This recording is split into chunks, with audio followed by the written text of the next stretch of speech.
private equity is a space I know really well. And Peller Sierra, my firm, we partner with private equity firms to go into their portfolio companies and really maximize what they're doing, streamline their operations, all of that. The reality is private equity is very exerting their influence and their impact in the MSP space. Anthony, if I'm a owner of MSP and I'm feeling that pressure, is this a blessing? Is it a curse? Is it both? Yeah, I mean, I'm sure it's a little bit of both. The blessing of it is actually maybe counterintuitive to what people would typically think. I think the blessing of it is the scrutiny and the pressure and the focus on what are we going to do to make this model repeatable and sustainable that private equity applies is, although painful for the operators in the business initially, is the best thing for the business. So I guess maybe that's my point, is it's a double-edged sword here, which is that additional focus feels very difficult, but it is absolutely what's required to make sure that you are determining what your growth strategy is going to be. Is that new customer acquisition and we can hold flat on our renewals and our retention strategies that we're doing? Is it the market is waning from an acquisition standpoint and we need to hyper-focus here? It's the data, the analytics, the discipline and the rigor that private equity brings into these organizations is, I think it's the most helpful thing, because at least then we can all align on what are a couple of key focus areas, and there's always a solution for it. But the alignment across the organization is what's often missing without that positive external pressure. Yeah. What are the realities? Even so, if I'm thinking, hey, you know what, private equity would be a great exit path for me, there are things you better be doing today to prepare for that. Because, or if you're even like, hey, you know what, I have no interest in that, I want to own this business as long as I possibly can, you should still be operating the same way as if private equity was acquiring your business. And so that means you've got to step back from your business and really do a gut check on, do I have an ugly baby or not? Because when private equity's coming in, and I know this personally, that when they come in, they're going to be looking at your technology stack. They're going to be looking at your processes. They're going to be looking at what data do you have.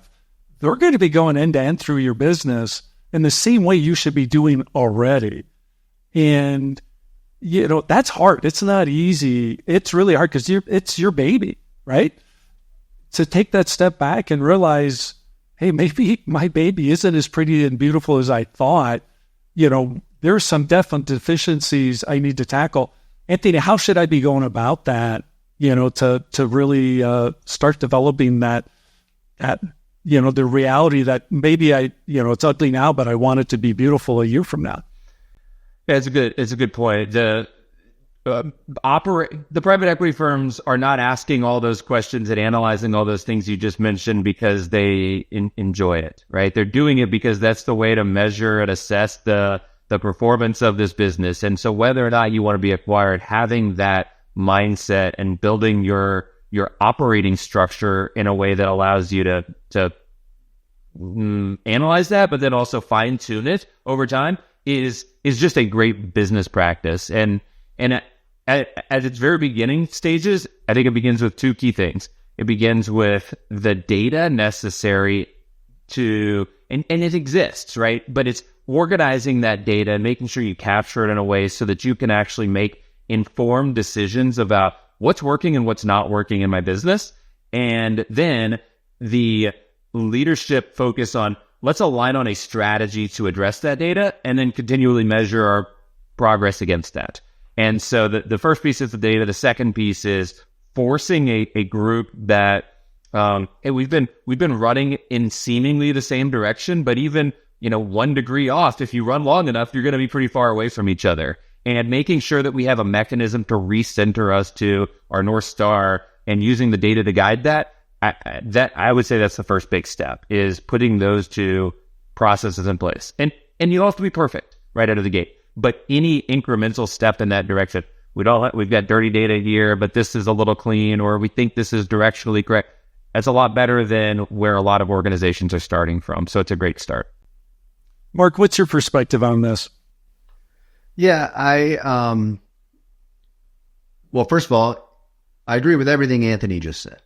But there's also this need for clarity on, again, this reality thing. I can't help myself, but get all that in place. Then, I mean, most investors, private equity or not, right? Where are we growing? How are we going to get to the next step, right? If you're 50 million to get to 100 million, or you're at 100 million to get to 500 million, suddenly, let's say we have all that data and we now have strong fundamental, understanding and processes, and we've got all that other good stuff. Okay, now what, right?